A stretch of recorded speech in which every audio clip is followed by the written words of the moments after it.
एक क्वेश्चन है जिसका आंसर बहुत सारे लोग मेरे से पूछते हैं। ये बहुत कॉमन सा क्वेश्चन है जिसका आंसर बहुत सिंपल है, पर मार्केट ने इसको इतना कॉम्प्लिकेट कर दिया है कि लोग बहुत कंफ्यूज हो गए, इधर उधर घूम रहे हैं और बहुत गलत चॉइस कर रहे हैं।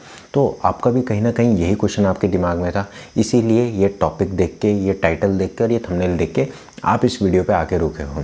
तो मैं कोशिश करूँगा इस वीडियो के एंड तक आप उन ऑप्शंस ए और बी जो आपके पास ऑप्शन है उनमें से एक ऑप्शन चूज़ कर पाओ और क्लियर हो पाओ अपने थॉट को लेके कि मुझे ये चीज़ क्यों चूज़ करनी चाहिए। तो वो क्वेश्चन है कि क्या मुझे वे प्रोटीन कंसंट्रेट लेना चाहिए या वे प्रोटीन आइसोलेट लेना चाहिए।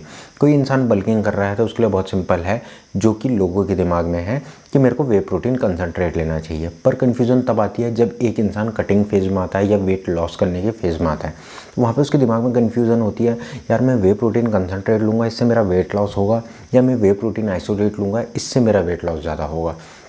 तो इस कन्फ्यूज़न को दूर करने के लिए आज इस वीडियो में मैं आप लोगों के साथ कुछ चीज़ें शेयर करने वाला हूँ। तो सबसे पहले मैं बात कर देता हूँ कि एक वे प्रोटीन बनता कैसा है। काफ़ी सारे लोगों ने वीडियो देखी होगी, वे प्रोटीन मिल्क से ड्राइव होता है, मतलब प्यूरीफाई कर करके उसको अलग अलग फॉर्म में डाला जाता है। पर काफ़ी सारे लोग ऐसे हैं जो सोचते हैं कि वे प्रोटीन कंसंट्रेट की जो प्योरिटी है वो वे प्रोटीन आइसोलेट से कम होती है, मतलब कि वे प्रोटीन आइसोलेट है वो प्योरेस्ट फॉर्म ऑफ प्रोटीन है, और दूसरी साइड लोग कंसिडर करते हैं कि कंसंट्रेट जो है वो थोड़ा लो क्वालिटी का है। फिर उसके बाद रॉ प्रोटीन आता है जिसको लोग और थर्ड क्लास का प्रोटीन मानते हैं, पर ऐसा नहीं है। ये तीनों की तीनों जो प्रोटीन के स्टेज हैं ये एक ही रॉ मटेरियल से बनाई जाती हैं, मतलब ये स्टेज ए, बी एंड सी में कैटेगराइज्ड होती हैं। तब डिफरेंस क्या है, मतलब आइसोलेटर एंड वे प्रोटीन के बीच में डिफरेंस क्या है। तो इसके लिए मैं आप लोगों के साथ एक एग्जांपल शेयर करूंगा। वो एग्जांपल है अल्टीमेट न्यूट्रिशन का। मैं एक अल्टीमेट न्यूट्रिशन इम्पोर्टेड ब्रांड है जो फॉरेन का ब्रांड है, जिसका वे आइसोलेट एंड वे कंसंट्रेट दोनों को आपस में कंपेयर करके आप लोगों के बीच में डिफरेंस दिखाने वाला हूँ कि दोनों के बीच में डिफरेंस क्या होता है in terms of nutritional value. उसके बाद आपको ये लेना चाहिए नहीं लेना चाहिए ये भी मैं आपको सजेस्ट करूँगा। तो सबसे पहले बात आ जाते हैं अल्टीमेट न्यूट्रिशन के प्रो स्टार की, जिसका सर्विंग साइज़ 30 ग्राम है। मैं हेल्प करूंगा कि आपके स्क्रीन में भी ये लेबल लगा लूँ, जिसका सर्विंग साइज़ 30 ग्राम है। इसके जो बड़ा पैक है उसमें 80 सर्विंग्स आती है। यहाँ पे हमें सर्विंग से कुछ नहीं करना है फ़िलहाल, हमें यहाँ पे देखना है कि जो 30 ग्राम्स का स्कूप है उसमें हमें क्या क्या चीज़ें मिल रही हैं।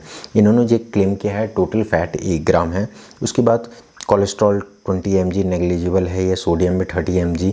उसके बाद कार्ब्स इन्होंने मेंशन करा है 2 ग्राम्स, उसके बाद शुगर 1 एंड प्रोटीन 25 ग्राम्स। तो अप्रॉक्सीमेटली ये कहीं ना कहीं 30 के आसपास आएगा, 1-2 ग्राम ऊपर नीचे होगा, इतना भी एक्सेप्टेबल है। तो इनका बोलने का मतलब है कि इस 30 ग्राम के स्कूप में 25 ग्राम्स ऑफ प्रोटीन है और 2 ग्राम्स ऑफ कार्ब्स है एंड 1 ग्राम्स ऑफ फैट है। मतलब मोटा मोटा अगर हम तीनों चीज़ों को ले लें तो 2 grams of carbohydrate, 1 grams of fat और 25 grams of protein and 1 gram of sugar. उसके बाद बात करते हैं इसी के आइसोलेट वर्जन की, मतलब अगर कोई इंसान है तो वो अगर 2 प्रोडक्ट के बीच में चूज़ कर रहा है, वो बोल रहा है एक तरफ मेरे को अल्टीमेट का प्रो स्टार लेना है, दूसरी तरफ बोल रहा है मेरे को अल्टीमेट का आइसोसेंसेशन लेना है जो आइसोलेट प्रोटीन है। इसके आइसोलेट प्रोटीन की भी बात करते हैं जो कि 33 ग्राम्स का एक सर्विंग साइज़ है। प्रो स्टार का जो सर्विंग साइज़ था वो 30 ग्राम्स था, यहाँ पे ये कहते हैं 33 ग्राम्स का सर्विंग साइज़ है जिसमें 30 ग्राम्स प्रोटीन मिल रहा है। मतलब 33 में से हमें 30 ग्राम प्रोटीन मिल रहा है, जो बचा हुआ 3 ग्राम है उसमें हमें 1 ग्राम कार्ब्स मिल रहा है और 1 ग्राम से कम हमें शुगर मिल रहा है। बचा हुआ 1-2 ग्राम जो है वो नेग्लिजिबल है, इतना एक्सेप्टेबल होता है लैब टेस्ट में भी। तो अब आप लोगों ने जब दोनों के बीच में डिफरेंस देखोगे तो आपको एक चीज़ देखने को मिली होगी कि एक में जो है प्रोटीन कंटेंट ज़्यादा है बाकी चीज़ों के कंपैरिजन में। जब हम कंसंट्रेट और आइसोलेट दोनों को आपस में कंपेयर करते हैं, हमें यहाँ पे सर्विंग साइज़ का भी ध्यान रखना चाहिए। वहाँ पे हम प्रो स्टार में हमारा सर्विंग साइज़ 30 ग्राम से, आइसोसेंसेशन में हमारा सर्विंग साइज़ 33 ग्राम से, जिसमें प्रोटीन 30 ग्राम से और वहाँ में 25 ग्राम, मतलब 5 ग्राम का हमारे पास प्रोटीन का डिफरेंस है। तो यही एक रीज़न है जिसकी वजह से आइसोलेट डिफरेंट है कंसंट्रेट के। कंसंट्रेट में क्या हो गया, आपका जो फैट एंड कार्ब्स है उनकी वैल्यू बढ़ गई एज़ कम्पेयर टू आइसोलेट, और आइसोलेट की कम हो गई एज़ कम्पेयर टू कंसंट्रेट। मतलब हम दोनों को आपस में कंपेयर कर रहे हैं, पर लोग क्या गलती करते हैं, लोग इंडिविजुअली कंपेयर करते हैं कि आइसोलेट से जो है हमारा फैट लॉस हो गया, हमें फैट लॉस में हेल्प मिलेगी। अब ऐसा क्यों बोलते हैं, मार्केट ने ये ट्रेंड क्यों स्टार्ट किया है? ये ट्रेंड सिर्फ 1-2 वजह से स्टार्ट हुआ है कि जो इनका 33 ग्राम का स्कूप है उसमें जो कार्ब्स एंड फैट और शुगर इन सब की जो अमाउंट है वो कम है एज़ कम्पेयर टू कंसंट्रेट, और जो प्रोटीन के अमाउंट है वो ज़्यादा है एज़ कम्पेयर टू कंसंट्रेट। तो आपको क्या लगता है कि आपका ये रीज़न है, मतलब आपको क्या लगता है कि आपको ये चीज़ एक्सेप्ट करनी चाहिए कि आपको प्रोटीन ज़्यादा मिल रहा है? अब काफ़ी सारे लोग बोलेंगे कि तो हम आइसोलेट ले लेते हैं, जब हमारे पास 2 ऑप्शन है तो हम आइसोलेट क्यों नहीं लेते? आइसोलेट ना लेने का जो सबसे बड़ा रीज़न है वो कॉस्ट है। आप अगर प्रोस्टार देखोगे तो प्रोस्टार आपको समवेयर अराउंड, प्रोस्टार तो खैर ऐसी चीज़ है जो ऊपर नीचे होती है, पर ऑन एन एवरेज एक टाइम ऐसा था जब ये 3200 रुपये मिलता था, अब तो ये 4000 के आसपास आ चुका है।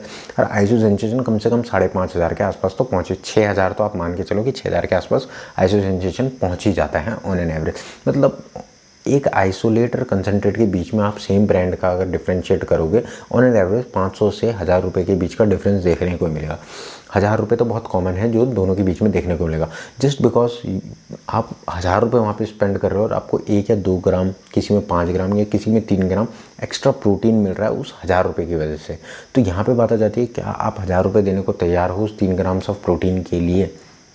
क्या आपका गोल फैट लॉस है या आपके गोल में, या आप एक स्टेज पे compete करना चाहते हो? ये चीज़ें स्पेसिफिकली उन लोगों के लिए होती है जो अपना बहुत माइक्रो मैनेजमेंट करते हैं। अगर आपको लगता है कि आपने बिल्कुल एक डाइट चार्ट बना रखा है, अपना कैलोरी का टारगेट बना रखा है कि मेरा इनटेक कितना होना चाहिए, उसमें फ़ैट का अमाउंट ही होना चाहिए, प्रोटीन का अमाउंट ही होना चाहिए, कार्ब्स का ही होना चाहिए, और उसमें अगर आपका आइसोसेंसेशन नहीं बैठ पा रहा है तो तब मैं बोल सकता हूँ कि आपको प्रोस्टार नहीं बैठ पा रहा है तो तब मैं बोल सकता हूँ आपको कि आइसोलेट लेने की ज़रूरत है।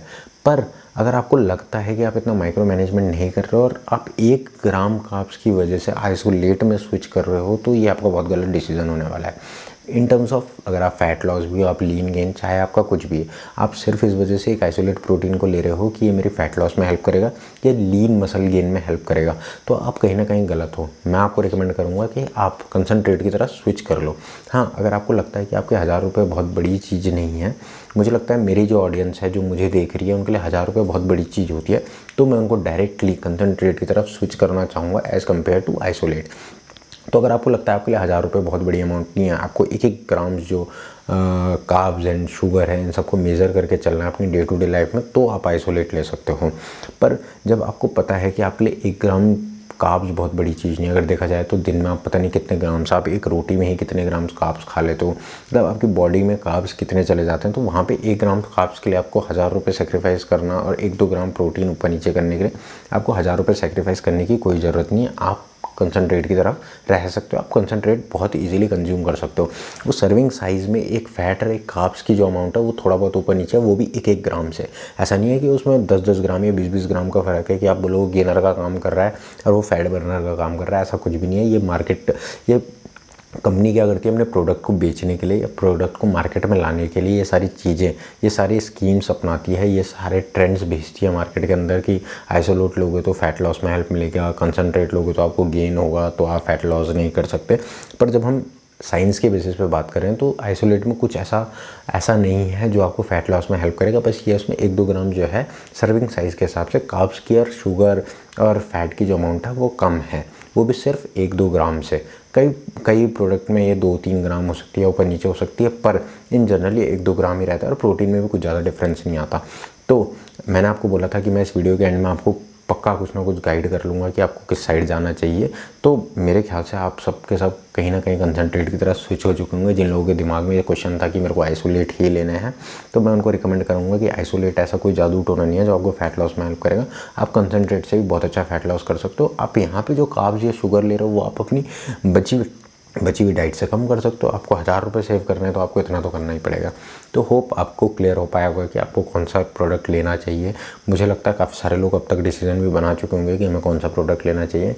तो मेरी आपसे एक रिक्वेस्ट है, अगर आप इस चैनल पे नए हो और मेरी वीडियो पहली बार देख रहे हो तो कंसिडर सब्सक्राइबिंग, और आगे मैं आप लोगों के साथ ऐसी किसी टॉपिक पे वीडियो बनाता रहूँगा या ऐसी किसी वीडियो के थ्रू आप लोगों से कनेक्ट करूँगा। So thanks for watching this video.